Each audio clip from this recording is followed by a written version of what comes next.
Over here, gold has given almost 57% returns. Silver has been the top gainer, 69%. आज सुबह बढ़त के साथ 1,55,336 रुपए प्रति 10 ग्राम पर ट्रेंड कर रहा है। चांदी की कीमतों में भी आज चमक बढ़ी है। The gold prices could double over the long-term periods from the current levels. Now that's coming in over the next 2 odd years. चांदी की कीमतों में हलचल देखी जा रही है।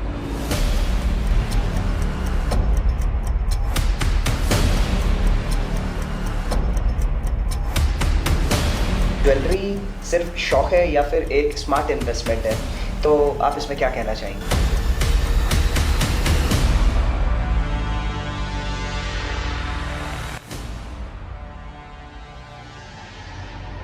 आजकल का कस्टमर जो है वो हैवी ट्रेडिशनल ज्वेलरी प्रेफर कर रहा है या फिर लाइट डेली वेयर को वो प्रेफर कर रहे हैं? अभी जो ट्रेंड चल रहे हैं ये लाइट वेट ज्वेलरी का ट्रेंड चल रहा है। जो भी हमारी यूथ है वो हेवी ज्वेलरी पहनना पसंद नहीं कर रही है। एक मेरा आम आदमी के लिए भी सवाल है सनी जी, आप may be this could be a tricky one, और मैं चाहूँगा कि इसमें आप अपने विचार व्यक्त करें।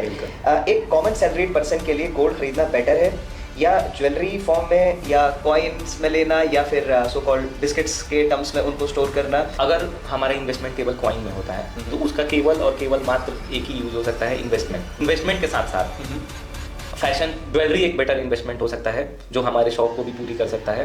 अगले 5 साल में जो ज्वेलरी का जो बिजनेस है, जो ज्वेलरी का कारोबार है या लोगों की ज्वेलरी के प्रति लगाव जो मैं कहूँगा वो किस डायरेक्शन में जा रहा है, या अगले 5 साल में आपको क्या लगता है कहाँ तक जाएगा?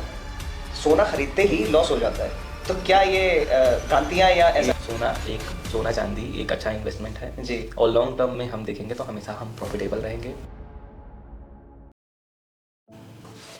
नमस्कार दोस्तों, मैं हिमांशु बहुगुणा आप सभी का स्वागत करता हूं आज के अपने स्पेशल पॉडकास्ट में। जी हाँ, आज के हमारे स्पेशल पॉडकास्ट में हमारे साथ में है सनी सोनी जी। सनी जी नमस्कार, आपका बहुत बहुत स्वागत है हमारे पॉडकास्ट में। राधे राधे हिमांशु भैया। राधे राधे जी। तो सनी जी के बारे में आपको बताना चाहूँगा। सनी जी एक प्रोफेशनल ज्वेलर के साथ साथ ईयर्स का एक्सपीरियंस लेते हुए एक प्रोफेशनल ज्वेलर कंसल्टेंट भी हैं, जिन्होंने अपने मार्गदर्शन से लोगों को और बाकी के बहुत सारे बिजनेसमैन को काफ़ी मदद करी है। और आज हम सिर्फ सोना चांदी की बात नहीं करेंगे, बल्कि हम ये भी समझेंगे कि आम आदमी का ज्वेलरी से रिश्ता, इन्वेस्टमेंट, ट्रेंड्स और मार्केट का फ्यूचर क्या रहता है और कैसे रहता है। तो सनी जी मैं आपसे पहले जानना चाहूँगा, आप अपने बारे में हमारे दर्शकों को थोड़ा सा इंट्रोडक्शन दें, अपने बारे में बताएं। First of all thank you for inviting me on your podcast. जैसा कि मैं बताना चाहूँगा कि ये जो हमारा ज्वेलरी बिजनेस है ये हमारे दादाजी के समय से चलता आ रहा है। पहले हमारे दादाजी आए, फिर हमारे दादाजी से हमारे पिताजी ने सीखा, फिर पिताजी से बड़े भैया ने सीखा, फिर हमने सीखा, और ये हमारा ख़ानदानी व्यापार है। ओके जी। तो हम 2016 में लखनऊ आए थे, जो कि चौक सराफा मंडी में हमारा Delhi chain house and Delhi silver house के नाम से फॉर्म है। ओके जी। फिर उसके बाद से हमारी जर्नी स्टार्ट हुई, जिसमें हमारे पिताजी और हमारे बड़े भैया का बहुत साथ रहा, हमारे पूरे परिवार का बहुत साथ रहा कि हम यहाँ तक पहुँच पाए। Great great great. माँ बाप का आशीर्वाद हमेशा बच्चों के साथ में रहता है और उन्हीं के आशीर्वाद से बच्चे बुलंदियों को छूते हैं। ग्रेट। ज्वेलरी सिर्फ शौक है या फिर एक स्मार्ट इन्वेस्टमेंट है, तो आप इसमें क्या कहना चाहेंगे? ये बड़ी बढ़िया क्वेश्चन पूछा आपने। देखिए, ज्वेलरी एक इन्वेस्टमेंट भी है और शौक भी है। अब आइए समझते हैं ये कैसे है। देखिए, आज के डेट में ज्वेलरी की रेट प्रतिदिन बढ़ती जा रही है। करेक्ट। और अगर हम अपना इन्वेस्टमेंट कहीं और किसी भी अन्य चीज़ों में करते हैं तो उसे बढ़ने में समय लगता है, लेकिन ज्वेलरी हर दिन बढ़ते जाता है और ज्वेलरी हमारे शौक़ को भी पूरा करता है। जैसे घर में पार्टी फंक्शन हो, डेली वेयर हो, हमारी देश की माताएं बहनें ज्वेलरी पहनना बहुत पसंद करती हैं। और ज्वेलरी में हमने देखा है कि निरंतर भाव में हमेशा तेज़ी आती रहती है। अगर हम अपना इन्वेस्टमेंट प्रॉपर्टी में करते हैं या कहीं भी अन्य जगहों पे करते हैं तो उसमें बढ़ने में उसको मतलब ग्रो करने में समय लगता है जी। लेकिन ज्वेलरी में ऐसा नहीं होता है। ज्वेलरी में हर दिन आप देखेंगे, या आप कोविड के टाइम से आप देखते आ रहे होंगे कि कोविड के टाइम में जो हमारा गोल्ड एंड सिल्वर का रेट था वो 35,000 एंड 45,000 था, लेकिन आज हम देख रहे हैं कि भाव में कितनी तेज़ी देखने को मिल रही है। जी। जैसे आज के रेट में जो हमारा गोल्ड है वो 1,60,000 के आसपास है एंड हमारा सिल्वर 250 के अबव है, 260 के आसपास कह सकते हैं। तो इतने सालों में ऐसा कोई भी इन्वेस्टमेंट नहीं है जो इतना रिटर्न दिया हो। बिल्कुल सही बात। साथ ही जैसे मान लीजिए आपको अगर अभी अर्जेंट में पैसों की ज़रूरत पड़ी जी। तो अगर आपको अपना ज़मीन बेचना हो, अपना प्लॉट बेचना हो, अपना मकान बेचना हो तो आपको बायर ढूंढने में समय लगेगा। लेकिन अगर Agree. आपको ज्वेलरी बेचना हो तो आप इंस्टेंट मार्केट में जाइए, आपको तुरंत कैश मिल जाएगा। साथ ही हमारे कई ज्वेलर भाई हैं जो बंधक का भी काम करते हैं। जी जी जी। और आजकल बैंक्स भी gold loan, silver loan provide कर रही है। हाँ जी तो इसके थ्रू भी आपको आसानी से पैसे मिल जाते हैं आपकी ज़रूरत पे। जी। तो ये एक स्मार्ट इन्वेस्टमेंट है। और आजकल जितने हमारे जेंजीज हैं वो सिल्वर भी बहुत पसंद कर रहे बहुत हैं ज़्यादा। और सिल्वर मार्केट भी काफ़ी ग्रो कर रहा है अभी। हाँ जी। और मेरा ये मानना है कि सिल्वर मार्केट बहुत बड़ा होने वाला है आने वाले समय में। ये जो हमारा 9 to 5 का कैटेगरी है ये काफ़ी बूमिंग कैटेगरी है। काफ़ी तेज़ी से इसमें बढ़ोतरी हो रही है। जी जी। तो आज के टाइम में सनी जी गोल्ड के रेट्स रोज चेंज हो रहे हैं, तो आज के डेट में आपको क्या लगता है कि लोग गोल्ड खरीदते समय कौन सी बड़ी गलतियां करते हैं? देखिए अभी तो गोल्ड खरीदने में, सिल्वर खरीदने में लोग गलती ये करते हैं कि वो सोचते हैं कि कब खरीदें। जी। लेकिन मैं आपको बताना चाहूँगा कि लॉन्ग टर्म में ये जो गोल्ड एंड सिल्वर के प्राइसेस हैं ये बढ़ेंगे। ओके। तो गोल्ड खरीदने में सोचना नहीं चाहिए कि हमें कब खरीदना है। अगर आपके पास आज पैसे हैं तो आप आज सबसे सही दिन है खरीदने के लिए। Right right right. तो बहुत ही आपने अच्छा एक्सप्लेनेशन दिया, क्योंकि मैं इसको रिलेट कर पा रहा हूँ कि गोल्ड के रेट कभी, मतलब मैंने जितना देखा कभी कम नहीं देखे, हमेशा वो बढ़ते ही रहे। हाँ ये रहता है कि लोग अपने प्रेडिक्शंस देते कि कम हो जाएगा, कम होगा, लेकिन गोल्ड कभी डाउन हुआ नहीं है। जैसा कि हम हिस्ट्री को ध्यान में दें जी तो आपने देखा होगा गोल्ड हमेशा बढ़ते आया है, सिल्वर हमेशा बढ़ते आया है जी। और एक बार बढ़ने के बाद थोड़े समय के लिए तो करेक्शन आया है, लेकिन लॉन्ग टर्म में आप देखेंगे कि वापस वो भाव हमें देखने को वापस नहीं चले मिला जाता है। लॉन्ग टर्म में हमेशा इसको बढ़ना है।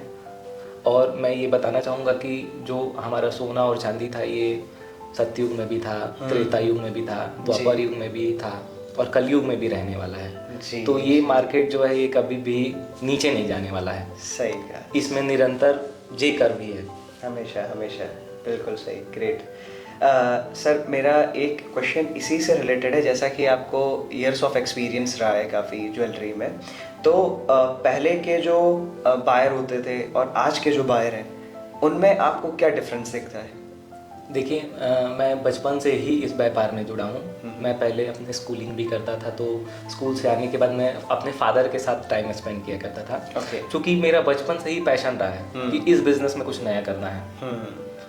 तो मैंने ये मिलाया है कि जो पहले के जो बायर्स थे जी। वो जैसे मान लीजिए कि उनके दादाजी जहाँ परचेज करते हैं वहीं उनके पिताजी परचेज कर रहे हैं। बिल्कुल। फिर आने वाला भी जनरेशन वहीं से परचेज करता था पहले जी। लेकिन आज की डेट में आपको ऐसा नहीं मिलेगा देखने को।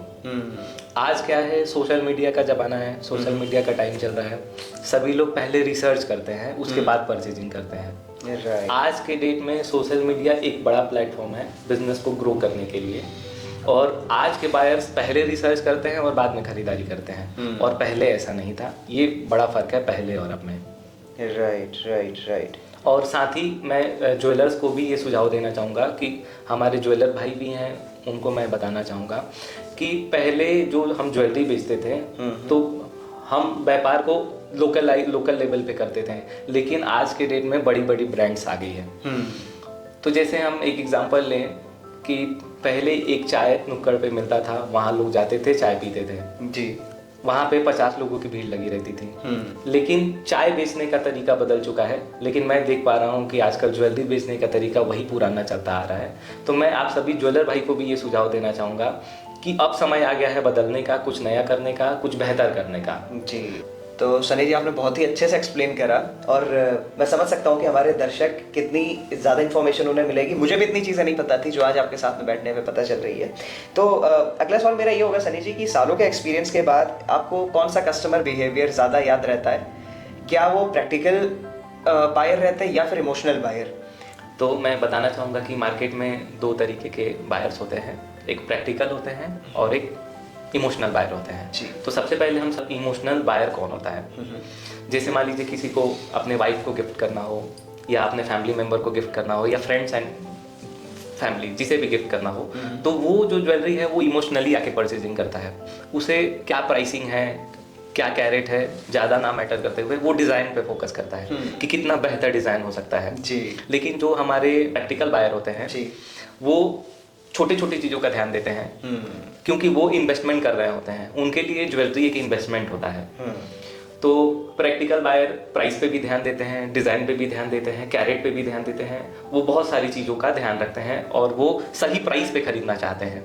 करेक्ट। तो प्रैक्टिकल बायर भी मार्केट में होते हैं और इमोशनल भी होते हैं और दोनों ही बेहतर होते हैं। ग्रेट। तो सनी जी, जैसा कि 2025-26 का जो ज्वेलरी का ट्रेंड रहा है या ज्वेलरी की हम बात करें तो मैंने देखा है कि जो भी हमारे गोल्ड रहे हो चाहे सिल्वर हो, इनके रेट बहुत ज़्यादा फ्लक्चुएट करे और बढ़ते ही हुए जा रहे हैं। तो आजकल का कस्टमर जो है वो हैवी ट्रेडिशनल ज्वेलरी प्रेफर कर रहा है या फिर लाइट डेली वेयर को वो प्रेफर कर रहे हैं? मैं समझ सकता हूँ कि वहाँ पे शायद कॉस्ट का एस्टिमेशन या कॉस्ट भी एक बड़ा फैक्टर रहता होगा कस्टमर के लिए, लेकिन आप बीइंग इनटू दिस डोमेन, आप इसी व्यापार में, तो आप क्या देख पाते हैं, कैसा ट्रेंड जा रहा है? हाँ, अभी जो ट्रेंड चल रहे हैं ये लाइट वेट ज्वेलरी का ट्रेंड चल रहा है। Okay. क्योंकि अभी जितने हमारे यूथ है, जो भी हमारी यूथ है, वो हेवी ज्वेलरी पहनना पसंद नहीं कर रही है।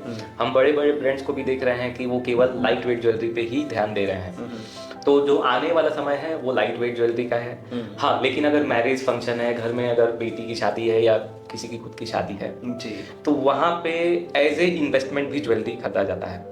क्योंकि देखिए वो माता पिता ये सोचते हैं कि हम शादी में अगर 50 लाख खर्च कर रहे हैं तो ये एक दिन में खत्म हो जाने वाला है, तो उसी के साथ 50 लाख की ज्वेलरी भी खरीदी जाती है या 25 लाख की ज्वेलरी भी खरीदी जाती है कि ये आने वाले समय में अगर कुछ भी प्रॉब्लम आए तो उनके जो बेटी या जमाता है वो उसका इस्तेमाल करके आगे का लाइफ अच्छे से बिता सके। अगर कोई भी प्रॉब्लम आती है, जैसे बिजनेस में भी कोई प्रॉब्लम आ गई, तो वो ज्वेलरी हमारा बहुत साथ देता है।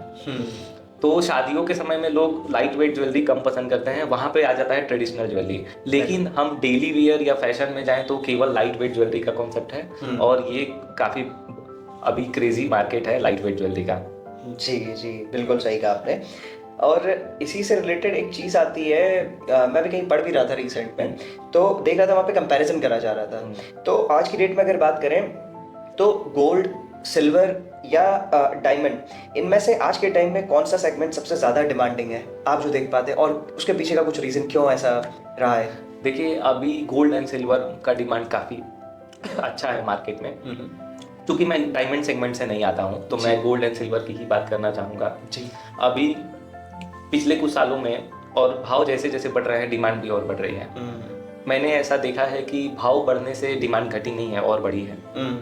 राइट। क्योंकि इसे एज ए इन्वेस्टमेंट भी लोग ले रहे हैं, जो बायर्स हैं वो एज ए इन्वेस्टमेंट ले रहे हैं कि ये एक सेफ इन्वेस्टमेंट है।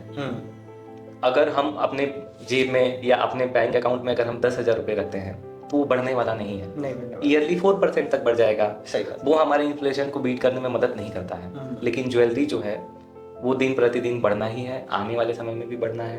तो अभी गोल्ड एंड सिल्वर में चूंकि क्या है, जो डायमंड का इन्वेस्टमेंट होता है वो लॉन्ग टर्म में उतना रिटर्न नहीं देता है जितना गोल्ड एंड सिल्वर देता है। सही कहा। तो गोल्ड और सिल्वर का जो मार्केट है वो अभी काफ़ी हाई पे चल रहा है और डिमांड भी बढ़ रही है। बहुत बड़ा रोल रहता है इसको इन्फ्लेशन में। तो एक मेरा आम आदमी के लिए भी सवाल है सनी जी, आप may be this could be a tricky one, और मैं चाहूँगा कि इसमें आप अपने विचार व्यक्त करें।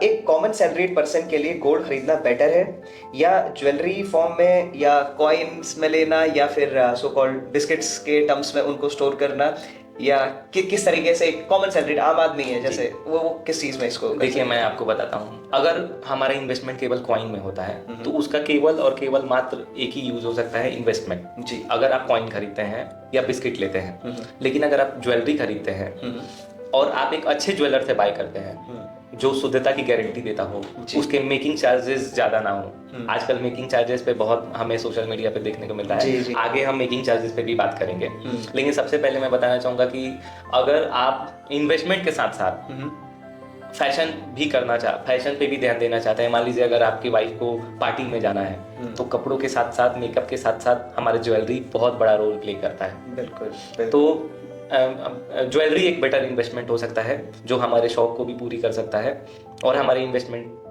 के भी यूज़ में हो सकता है, एज ए इन्वेस्टमेंट भी हम उसे ले सकते हैं। लेकिन अगर हम बिस्किट खरीदते हैं तो मुझे नहीं लगता है कि वो इन्वेस्टमेंट हो सकता है, लेकिन उसका कोई यूज़ नहीं रहेगा, वो केवल सोशल यूज़ नहीं रहेगा, लॉकर में ही रहेगा और अगर आप अच्छे रेट पे अच्छे मेकिंग चार्जेस पे ज्वेलरी खरीदते हैं और एक ट्रस्टेड ज्वेलर से खरीदते हैं तो वो ज़्यादा यूज़फुल रहेगा। और सभी को मैं ये सुझाव देना चाहूँगा कि अगर आपकी सैलरी 20,000 भी है तो कोशिश करिए कि उसको थोड़ा बहुत गोल्ड एंड सिल्वर में इन्वेस्ट करने के लिए, क्योंकि आगे ये बहुत काम आने वाला है। ग्रेट ग्रेट, आपने एग्जाम्पल इतना अच्छा दिया कि अगर आपकी वाइफ है और उसको शादी में जाना है तो शी मस्ट बी वेयरिंग कुछ नेकलेस ज्वेलरी करनी होगी।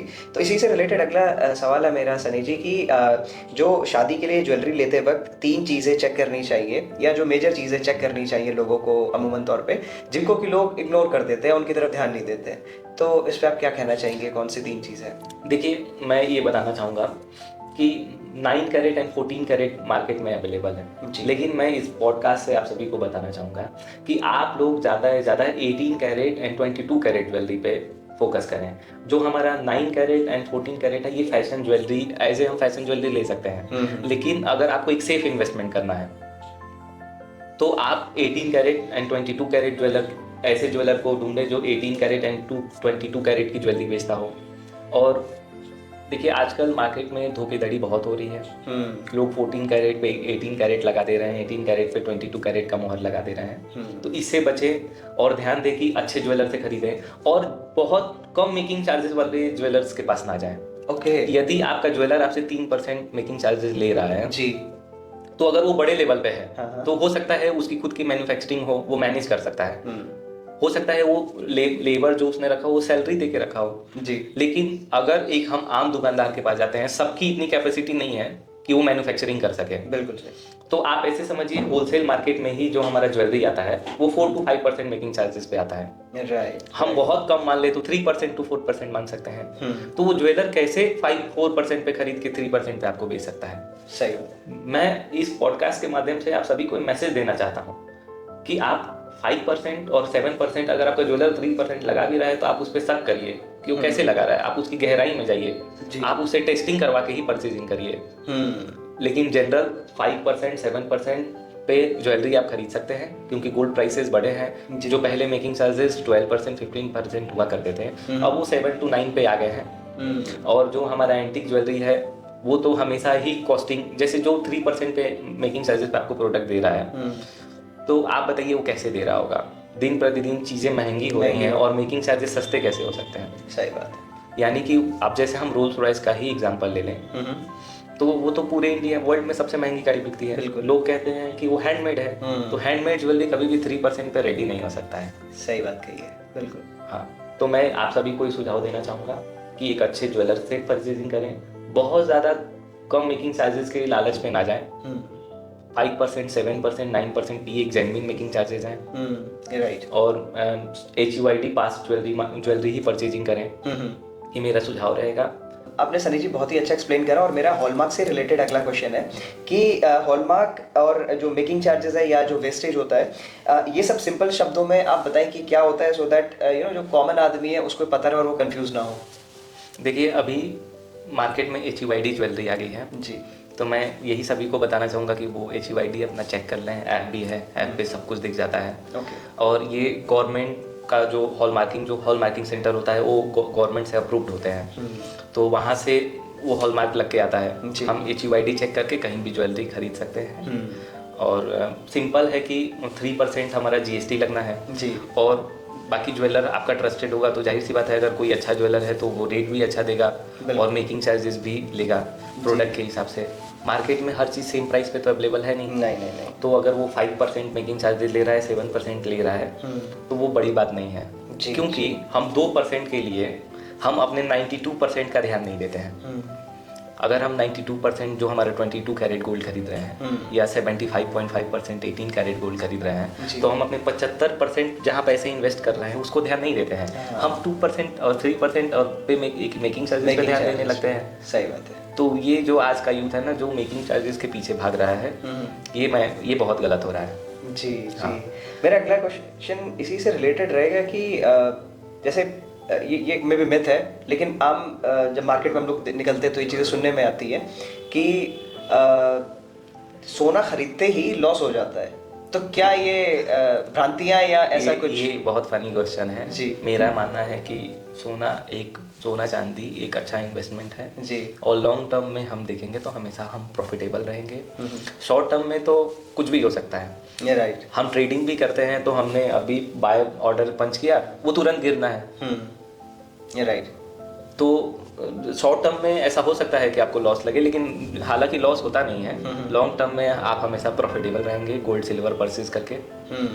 और ये जो गोल्ड और ये जो ज्वेलरी का मार्केट है सनी जी, ये क्या वुमेन सेंट्रिक ही है या फिर मेन सेंट्रिक भी रहा, या फिर फ्यूचर में भी ये मेन सेंट्रिक होने के और ज़्यादा चांसेस है? आप इसके बारे में क्या कहना चाहेंगे? देखिए, क्योंकि मैं जितना देख पाता हूँ, मैं ज़्यादा देखता हूँ कि women are more incline towards jewellery. वो ज्वेलरी के लिए उन्हें जितनी ज्वेलरी हो जाए वो कम है। कल मैं एक किसी का वीडियो देख रहा था, रील देख रहा था, तो उसमें उन्होंने, जो कर्नल साहब थे, वो ताज के किस्सा बता रहे थे कि जब वो ताज अटैक हुआ था तो उस टाइम पे वो कहीं से बिल्डिंग से किसी फैमिली को निकाल रहे थे, इवैक्यूएट कर रहे थे। तो at that point of time उन्होंने बताया कि जब वो निकाल रहे थे तो जो लेडी थी उनको अपनी जान से ज्यादा ज्वेलरी प्यारी थी, तो ज्वेलरी एकदम दबा के लेके आ रहे थे। तो इससे ये पता चलता है कि हमेशा से ये वुमेन सेंट्रिक रहा है, लेकिन फ्यूचर में क्या आपको स्कोप दिखता है कि क्या ये मेन सेंट्रिक भी रहेगा? देखिए, हमारे देश की माताओं बहनों को तो ज्वेलरी पहनना बहुत पसंद है जी। ये पूरा ज्वेलरी मार्केट ही चलता है हमारी माताओं बहनों की वजह से। बिल्कुल। लेकिन जो आने वाला समय है, अभी मैं जैसा देख पा रहा हूँ, जेंट्स हैं, अभी के जो पुरुष हैं, वो ज्वेलरी पहनना बहुत पसंद कर रहे हैं। और जो हमारा जेनजी जो हम सब सुनने को मिल रहा है, वो उसे मेनली सिल्वर बहुत पसंद आ रही है जी। तो सिल्वर की ज्वेलरी जो है वो हमारी जेनजीज पहन रहे हैं। और गोल्ड माताओं बहनों को तो शुरू से ही पसंद रहा है जी। और ऐसा ये मिथ है कि केवल हमारी माताओं बहनों को ही पसंद है, हमारे भाई बंधुओं को भी ज्वेलरी पहनना बहुत पसंद है जी। हाँ, काफ़ी हमने शौकीन लोग देखे हैं ज्वेलरी के। आजकल सोशल मीडिया पे देखने को मिलता है कि लोग बड़े बड़े ज्वेलरी जेंट्स में भी पहन रहे हैं, कोई पान बेच रहा है, कोई आइसक्रीम बेच रहा है। तो दोनों के लिए ये इन्वेस्टमेंट भी है और शौक भी है। तो इसी के उस पर आपको क्या लगता है कि अगले 5 साल में जो ज्वेलरी का जो बिजनेस है, जो ज्वेलरी का कारोबार है, या लोगों की ज्वेलरी के प्रति लगाव जो मैं कहूँगा, वो किस डायरेक्शन में जा रहा है? या अगले 5 साल में आपको क्या लगता है कहाँ तक जाएगा? आने वाले समयों में तो गोल्ड एंड सिल्वर के प्राइस तो बढ़ने हैं जी। और लोगों के लगाव अभी से ही बढ़ना शुरू हो गए हैं। पहले से लोग ज़्यादा इंटरेस्ट ले रहे हैं गोल्ड एंड सिल्वर पे, क्योंकि क्या है कि लोग देख रहे हैं कि रिटर्न अच्छे मिल रहे हैं और ये एक सेफ इन्वेस्टमेंट भी है। हर कोई जाके ट्रेडिंग नहीं कर सकता है, नहीं कर सकता, और ट्रेडिंग में रिस्क ज़्यादा है। लेकिन गोल्ड एंड सिल्वर में क्या रिस्क है? सही बात। आप बताइए, कोई रिस्क नहीं है। Agree। हाँ, एग्री। ये सबसे सेफ इन्वेस्टमेंट मैं मानता हूँ। क्योंकि अगर हम बात पे तो ज़मीन नहीं खरीद सकते हैं। हमारे जेब में अगर 20,000 रुपये रखे हो तो 20,000 में कौन सा प्लॉट मिल जाएगा? सही बात। लेकिन हम 20,000 में एक अच्छी ज्वेलरी खरीद सकते हैं और हर महीने खरीद सकते हैं अपने सेविंग्स के पैसे से। लॉन्ग टर्म में हम उसे बेच के फिर घर खरीद सकते हैं या कहीं भी बड़ी जगह पे इन्वेस्टमेंट कर सकते हैं। जी। तो शॉर्ट टर्म में पैसे बचाने के लिए भी मैं मानता हूँ कि ज्वेलरी लोगों को खरीदना चाहिए, क्योंकि पैसे रहेंगे तो खर्च होंगे, लेकिन ज्वेलरी रहेगा तो हमारी माताओं बहनों के लॉकर में सेफली पड़ा हुआ है। जी जी, बिल्कुल सही बात आपने कही। तो जैसा कि सनी जी आपने बताया कि आपने काफ़ी यंग एज में आप इस बिज़नेस में आए और 22 साल की उम्र से आप प्रोफेशनली ये कारोबार आपने देखा। और मैं 2012 से इस बिज़नेस में हूँ। ओके, यानी कि मुझे इस बिज़नेस में हुए लगभग 14 to 15 ईयर्स, 14 ईयर्स तो हो गए। Very nice, very nice. तो अगर आज की डेट में कोई young person jewellery business start करना चाहता है, कोई युवा है, तो आप उसे क्या एडवाइस देना चाहेंगे? ये मे भी आपके दिल को छूने वाला क्वेश्चन हो सकता है। बहुत अच्छा क्वेश्चन पूछा आपने जी। और मैं बहुत अच्छे से भी सभी को एक्सप्लेन करूँगा। और हमारे नए जो व्यापारी बंधु हैं, जो नए हमारे ज्वेलर्स भी मार्केट में आने वाले हैं, उनको भी मैं सुझाव दूँगा। जी। देखिए, मेरा जो रिटेल का एक्सपीरियंस रहा है वो 8 ईयर्स का रहा है। मैं अपने फादर के साथ पहले ज्वाइन किया था मैंने। फिर मेरा जो होलसेल का एक्सपीरियंस है वो 5 ईयर्स का रहा है अभी तक। 5 to 6 ईयर्स हो गया। तो मैंने रिटेल भी किया है, मैंने होलसेल भी किया है। और मैंने बहुत समय जहाँ मैन्युफैक्चरिंग होता है हमारे राजकोट में, वहाँ भी मैंने अच्छा खासा टाइम स्पेंड किया है समझने के लिए कि ब्रांड को कैसे इस्टेब्लिश करते हैं, ब्रांड को कैसे पेश करते हैं और ब्रांड बनाया कैसे जाता है। जी। सबसे पहले ब्रांड बनाने में तो बहुत मेहनत लगता है। हमें बॉटम से लेके टॉप तक मैनेजमेंट देखना पड़ता है, हमारे पैकिंग से लेके डिलीवरी तक। हम मेरा एक्सपीरियंस ऐसा रहा है कि माल बनने से लेके माल काउंटर पे सेल होने तक का मैं सोचता हूँ कि उसे जहाँ पेश किया जा रहा है उन्हें भी अच्छा फील होना चाहिए। जी जी। हमारी जो लास्ट लेडी, लास्ट पर्सन जिसे डिलीवर होने वाला है उसे बेहतर तरीके से प्रेजेंट किया जा सके। बिल्कुल। तो मेरा मानना रहा है कि प्रेजेंटेशन अच्छा होना चाहिए। ग्रेट। क्योंकि एब्सोल्युटली माल तो सब बेच रहे हैं, जो दिखता है वो बिकता है। हाँ। तो अब हम बात करते हैं आज के यूथ को मैं क्या मैसेज देना चाहूँगा, क्या चीज़ों पे कोई अगर नया व्यापार में एंटर कर रहा है तो क्या ध्यान देना चाहिए। जी जी। तो मैंने अभी थोड़ी देर पहले भी बताया था कि कोई चाय बेचने वाला है, कोई खड़े होके चाय बेच रहा है, कोई डांस करके चाय बेच रहा है, तो उसका ज़्यादा काम हो रहा है कुछ अलग। तो हम इस व्यापार में हम जब तक कुछ नया नहीं करेंगे, कुछ अनोखा नहीं करेंगे, तब तक आप समझिए कि आप एक नॉर्मल पर्सन की गिनती में आ रहे हैं। लेकिन अगर आपको भीड़ से अलग दिखना है तो भीड़ से अलग भी करना पड़ेगा जी। और भीड़ से अलग कैसे होगा, आपको डीप रिसर्च करना होगा चीज़ों पे। आजकल के ज्वेलर्स ये गलती करने लगते हैं कि उन्होंने दुकान खोला और वो सोचने लगते हैं कि आज ही से भीड़ लगनी शुरू हो जाए। और ऐसा होता है कि ज़्यादातर ज्वेलर्स जब ओपनिंग करते हैं अपने शॉप की तो 1-2 दिन तक बहुत अच्छा भीड़ चलता है, क्योंकि वो लोगों को इनवाइट किए रहते हैं और वो जल्दी जल्दी में कुछ चीज़ों को भूल जाते हैं, या फिर 2-4 दिन के बाद जब हमारा दुकान चलना कम हो जाता है तो वहाँ पे अपना वो होप खो देते हैं। तो सबसे पहले मैं एडवाइस करना चाहूँगा कि जो भी ज्वेलर भाई मार्केट में नया आ रहे हैं वो डीप रिसर्च के साथ आए। वो रिसर्च करें कि उन्हें क्या अलग करना है, क्या बेहतर करना है, या हमारे आसपास के ज्वेलर्स क्या गलती कर रहे हैं। वैसे सोशल मीडिया हम जो है अभी बहुत मदद कर सकता है इस रिसर्च करने में। जी।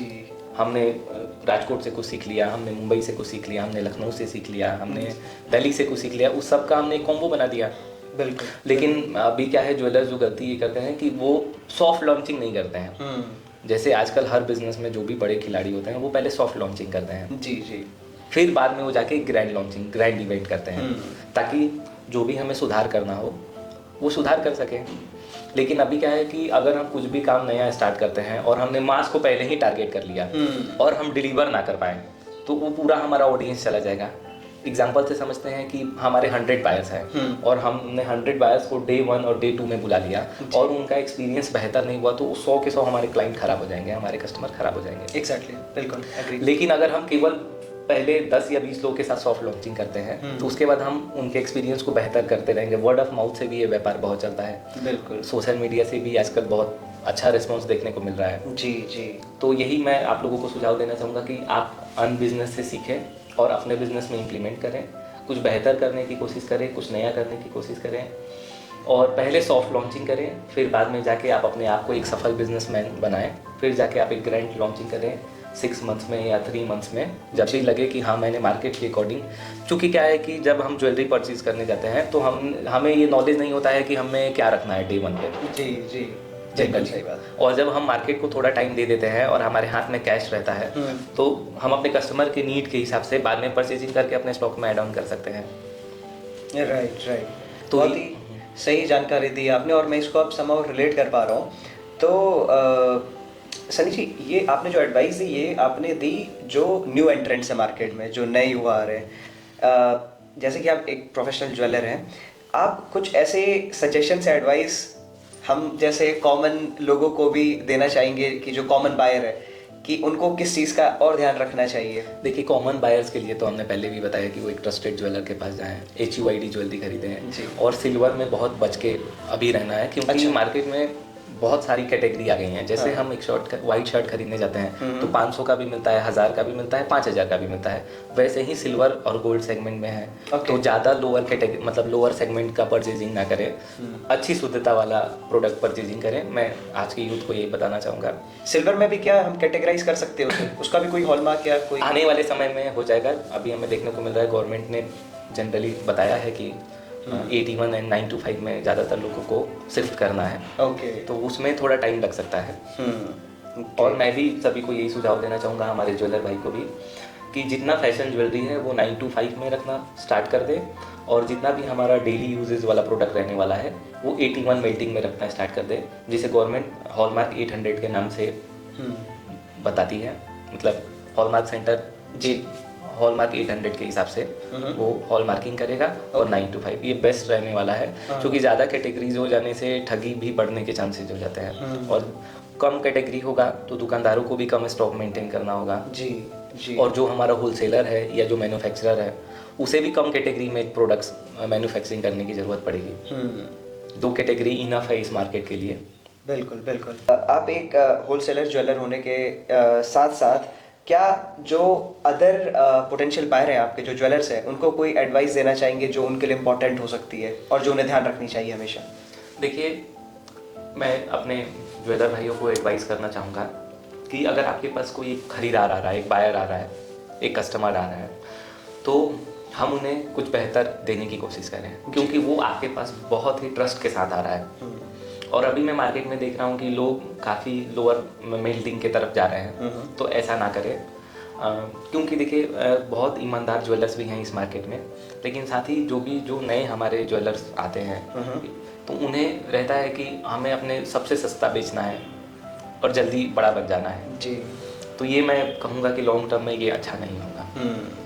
राइट। जो ट्रस्टेड ज्वेलर होते हैं वो सबसे ट्रस्टेड ब्रांड बेचते हैं। Right right. देखिए, आज के डेट में हम एक नमक भी खरीदने जाते हैं तो हम बोलते हैं कि टाटा का नमक दीजिए, लेकिन आज के डेट में सिल्वर में ऐसा, गोल्ड में नहीं है। जी जी, करेक्ट, ऐसा नहीं है, बिल्कुल सही कहा। हाँ, तो मैं चाहूँगा कि आप अपने शॉप के नाम से अपने प्रोडक्ट को ब्रांडिंग करें।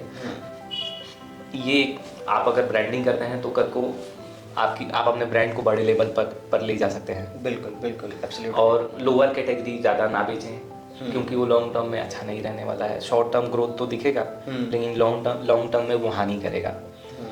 क्योंकि बायर सब समझता है। जैसे आप ही समझिए, आपने एक अच्छे ब्रांड से कुछ परचेजिंग किया और आपका एक्सपीरियंस अच्छा रहा, तो आप कई लोगों को बताते हैं कि भैया वहाँ जाइए, या किसी रेस्टोरेंट में खाते हैं तो वहाँ आप बताते हैं कि इस रेस्टोरेंट में इस चीज़ का टेस्ट बहुत अच्छा है। बिल्कुल। तो सुनने वाला के मन में बैठ जाता है कि जब भी मैं अगर कुछ करने बाहर निकलूँगा फैमिली के साथ तो मैं उस रेस्टोरेंट में जाऊँगा।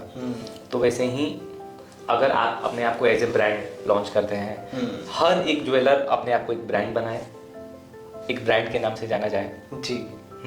और ज़्यादा लोअर कैटेगरी में ना जाए। सिल्वर में तो मैं कहूँगा कि आप सभी लोग 50% से ऊपर का ही सब लोग प्रोडक्ट रखें, 50 to 75 के बीच में, जब तक पूरी तरीके से हॉलमार्क लागू नहीं हो जाता है।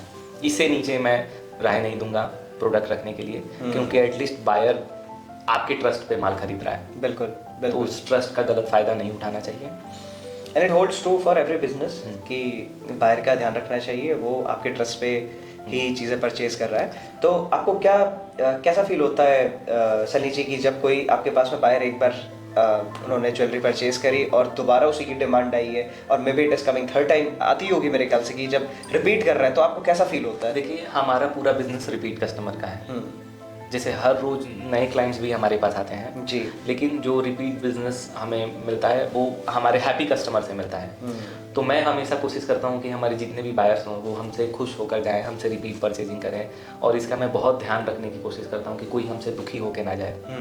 राइट। और एक इस पॉडकास्ट के माध्यम से भी मैं बताना चाहूँगा कि अगर हमारे से व्यापार करके किसी को कभी भी कुछ गलत फील हुआ हो या उन्हें अच्छा ना लगा हो तो एक बार हमें वो दोबारा कॉल करें, हमसे जो दोबारा जुड़े। ये आपके पॉडकास्ट के थ्रू मेरा मैसेज रहने वाला है कि मैं हमेशा बेहतर करने की कोशिश करता हूँ। मैं किसी को गलत माल देने की कोशिश नहीं करता हूँ, मैं अपने प्योरिटी को भी मेंटेन करने की कोशिश करता हूँ ताकि एंड कस्टमर को भी अच्छा प्रोडक्ट मिल सके। जी, जब हम ब्रांड से अपनी बात करते हैं तो बहुत हमारे सप्लायर है जो एंड कस्टमर के बारे में सोचते हैं। देखिए, एट दी एंड बिकना ब्रांड है, लेकिन वो किसी ज्वेलर्स के माध्यम से बिकना है। तो हमें उस ज्वेलर का भी ध्यान रखना है, बिल्कुल, और उस एंड कस्टमर का भी ध्यान देना है। Right right right. और ज़्यादा प्रॉफिट कमाने के चक्कर में बहुत लोअर मेल्टिंग पे ना शिफ्ट हो। भाव तो निरंतर बढ़ते रहेगा और आगे भी बढ़ना तय है। Correct correct.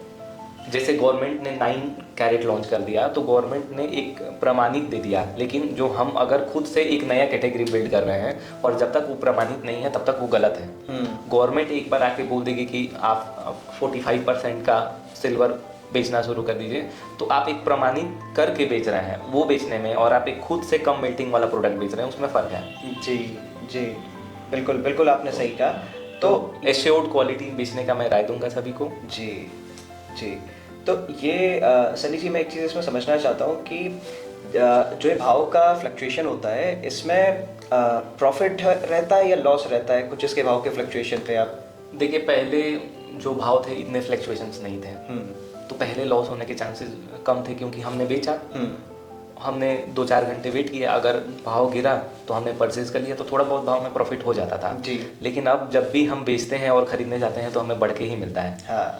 तो इस समय में लॉसेस थोड़े से बढ़ गए हैं भावों को लेके, क्योंकि जब तक हमारे पार्टीज का हमें कॉल आया कि भैया आप ये भाव बुक कर लीजिए, और जब तक हम भाव बुक करने गए तब तक बढ़ जाता है। अब ये हमारी मजबूरी है कि हमें खरीदना पड़ेगा, क्योंकि ये किसे पता है कि बाद में घटने वाला है कि बढ़ने वाला है। मार्केट में अनसर्टिनिटी ज़्यादा है, तो इसलिए अभी फ़िलहाल भाव में तो मैं कुछ नहीं कह सकता हूँ, इसमें लॉस ही लॉस है, अभी केवल चल रहा है काम। जी जी जी जी।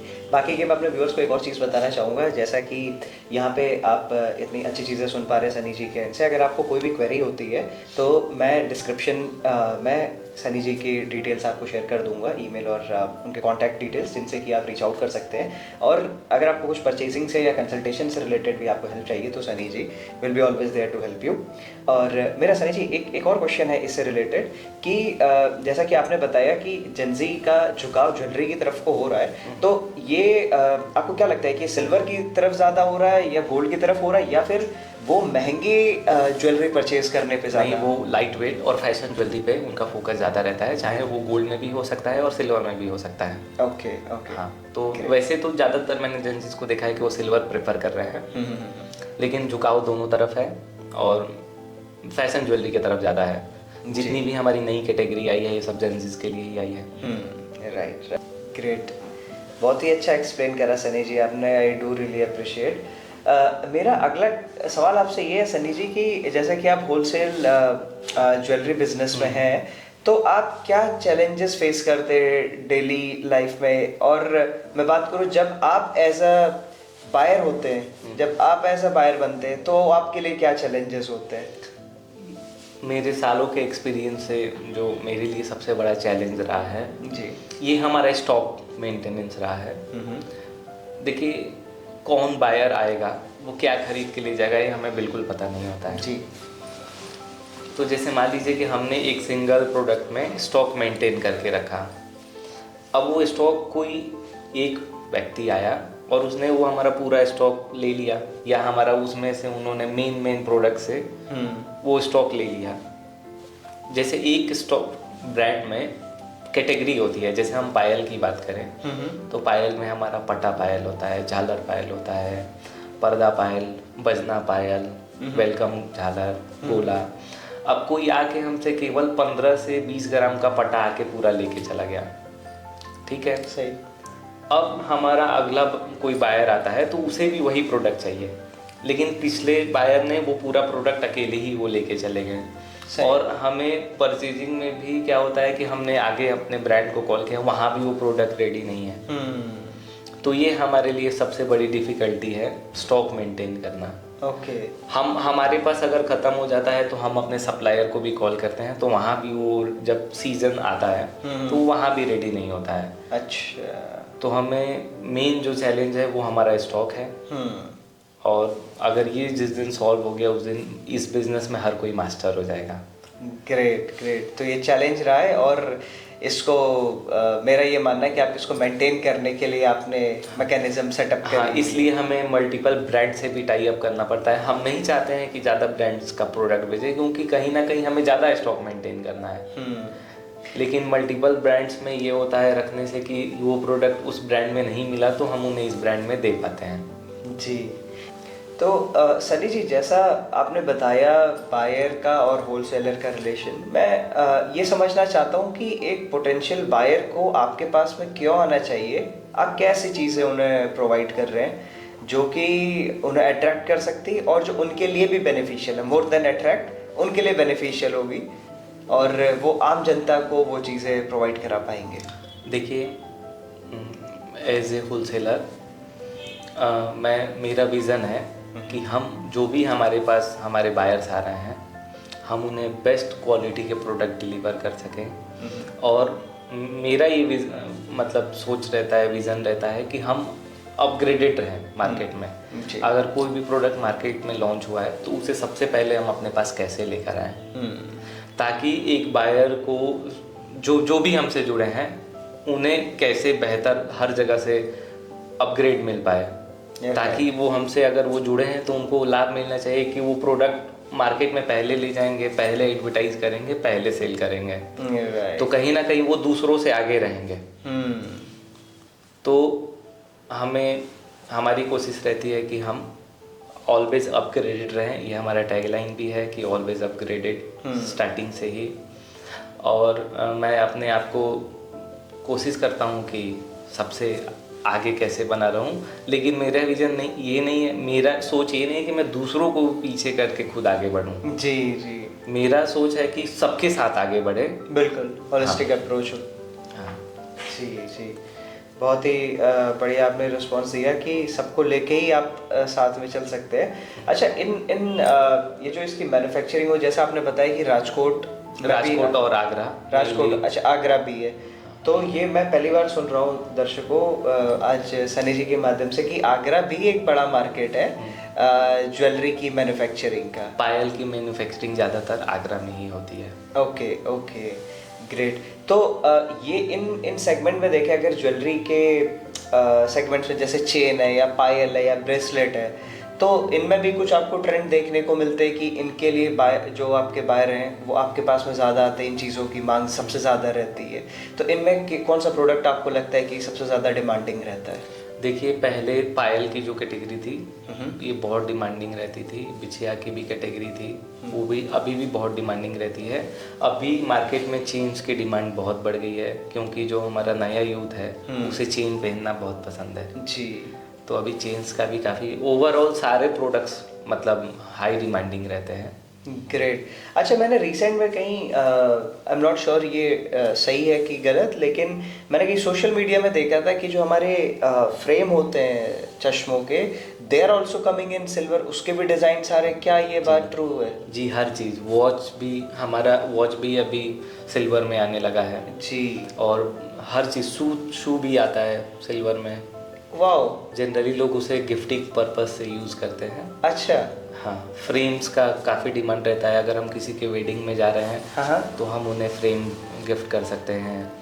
अगर किसी का बर्थडे है फ्रेंड का, तो हम चेन या हम वॉच गिफ्ट कर देते हैं। तो जनरली जो सिल्वर है ना, ये गोल्ड से ज़्यादा सिल्वर गिफ्टिंग में यूज़ होता है। जनरली सिल्वर जो डेली वेयर तो यूज़ लोग करते ही हैं, लेकिन गिफ्टिंग में भी बहुत इस्तेमाल किया जाता है सिल्वर को। जी जी, तो मैंने गिफ्टिंग देखा है। सेगमेंट भी है जो आगे बहुत बढ़ने वाला है सिल्वर में। जो नोट आते हैं इसके सिल्वर के, चांदी के, जो लोग गिफ्ट करते हैं, आर दे रियल नोट्स और वो उनके ऊपर पॉलिश रहती है? क्योंकि मैंने गिफ्टिंग में ही देखा है कहीं पे शायद। जी, देखिए, जब पहले जो सिल्वर नोट्स थे वो सिल्वर में ही आते हैं, सिल्वर नोट। अब मार्केट में जैसे मान लीजिए कि अब सिल्वर की या गोल्ड की जितनी भी ज्वेलरी है, ये अदर मेटल में भी मार्केट में बिकते हैं एज ए फैशन ज्वेलरी, तो वो लोग भी डुप्लीकेट बना के रख लेते हैं। लेकिन नोट की शुरुआत सिल्वर में ही हुई थी और एज ए गिफ्ट ही हुई थी, क्योंकि ये सोच था कि अगर हम 500 रुपये का नोट खरीदते हैं तो हमारा 500 रुपया बढ़ेगा नहीं, लेकिन उसमें जो चांदी लगी होगी वो बढ़ेगा। Correct correct. तो इसलिए इसका चलन स्टार्ट हुआ था कि लोगों ने ओरिजिनल नोट के बदले सिल्वर का नोट देना स्टार्ट किया था। लेकिन अब इसमें भी ट्रांसपेरेंसी थोड़ी घट गई है। तो राइट। तो आपके जो आपका स्टोरेज है, या मैं कहूँ जो आपने इन्वेंट्री मैनेज करी है, उसमें किस टाइप के प्रोडक्ट आप यूजुअली रखते हैं, या जो मैं कहूँ कि उनका सेगमेंट अगर आप कुछ दर्शकों को बताना चाहो? जो हम लोग रखते हैं, मैं केवल फैशन ज्वेलरी पे ज़्यादा फोकस करता हूँ, मॉडर्न ज्वेलरी पे फोकस करता हूँ। ओके। और मेरी कोशिश रहती है कि जो आज का जो यूथ पसंद कर रहा है, हम वो कैटेगरी पे फोकस रखें। राइट। तो यही मुझे लगता है कि शिफ्ट है। पहले के लोग ज़्यादा गोल्ड की तरफ ओरिएंटेड रहते थे, आज की डेट में सिल्वर की तरफ ओरिएंटेशन उनका ज़्यादा हो रहा है। नहीं, दोनों के तरफ कह सकते हैं। अच्छा, ओके। गोल्ड भी लोग उतना ही बाय कर रहे हैं जितना सिल्वर करना है। जी। ग्रेट। तो सनी जी, मैं ये जानना चाहूँगा, जैसे कि आपको सालों का एक्सपीरियंस रहा इस होलसेल मार्केट में, इस होलसेल ज्वेलरी प्रोफेशन में, तो आप बताना चाहेंगे कि आपका मार्केट किन जगहों पे, लोकेशन पे, या मैं कहूँगा स्टेट से आपको पास में ज़्यादा रिक्वायरमेंट आती है, और आप किन जगहों पे नेक्स्ट ईयर या फिर इस साल में आप प्लान कर रहे हो कि आप इन जगहों पे एक्सपेंशन करोगे? देखिए, जब तक मैं इंस्टाग्राम मैंने ज्वाइन नहीं किया था, सोशल मीडिया ज्वाइन नहीं किया था, तब तक जनरली लखनऊ से आसपास 100-150 किलोमीटर 200 किलोमीटर से लोग हमारे पास आया करते थे। कुछ लोग देवरिया गोरखपुर से भी आते थे। लेकिन जब से मैं सोशल मीडिया पे आया हूँ, मुझे बहुत जगहों से क्वेरीज आ रही है जो कि हम अभी हैंडल नहीं कर पा रहे हैं, क्योंकि हमारा जो अभी फोकस है वो पहले यूपी पे है जी। पहले हम पूरे यूपी पे फोकस करेंगे, यहाँ के हिसाब से अपने आप को बेटर करेंगे, फिर हम अदर स्टेट्स पे जाएंगे। तो फिलहाल हमारा जो हम अपने फुटप्रिंट को यूपी तक ही रखना चाहते हैं। बिहार से भी अभी काफ़ी लोग हमारे पास आने लगे हैं। तो फिलहाल हमारा मेन फोकस यूपी है, और यूपी से मैं सभी को बोलना चाहूँगा कि आप एक बार दिल्ली सिल्वर हाउस को सेवा का मौका ज़रूर प्रदान करिए। और दिल्ली चैन हाउस भी हमारी ही फॉर्म है, जहाँ आपको गोल्ड की सभी वैरायटी मिल जाती है, और सिल्वर में हम ज़्यादातर मॉडर्न ज्वेलरी पे डील करते हैं, मॉडर्न ज्वेलरी में डील करते हैं। ग्रेट ग्रेट, बहुत बहुत धन्यवाद सनी जी आपका ये अपना बेशकीमती समय देने के लिए। मैं समझ सकता हूँ कि एक बिजनेसमैन, और वो भी होलसेल बिजनेसमैन के लिए एक एक मिनट की क्या वैल्यू रहती है। तो मैं आपका बहुत बहुत धन्यवाद करूँगा, आपने हमारे दर्शकों को इतनी जानकारी दी। और आपसे मैं सभी से कहना चाहूँगा कि अगर आपने चैनल को सब्सक्राइब नहीं करा तो चैनल को सब्सक्राइब ज़रूर कर ले। इसी के साथ साथ और इम्पॉर्टेंट अपडेट्स के लिए जो भी इस मार्केट से आ रही है, मैं सनी जी का इंस्टाग्राम चैनल भी अपने डिस्क्रिप्शन में दे रहा हूँ, तो प्लीज़ आप फॉलो ज़रूर करिएगा और सब्सक्राइब करके इम्पॉर्टेंट अपडेट्स के लिए बने रहिए। बाकी B2B सिल्वर के नाम से मेरा भी इंस्टाग्राम चैनल है, आप उसे ज़रूर चेकआउट करिएगा। फिर मिलते हैं। राधे राधे। राधे राधे।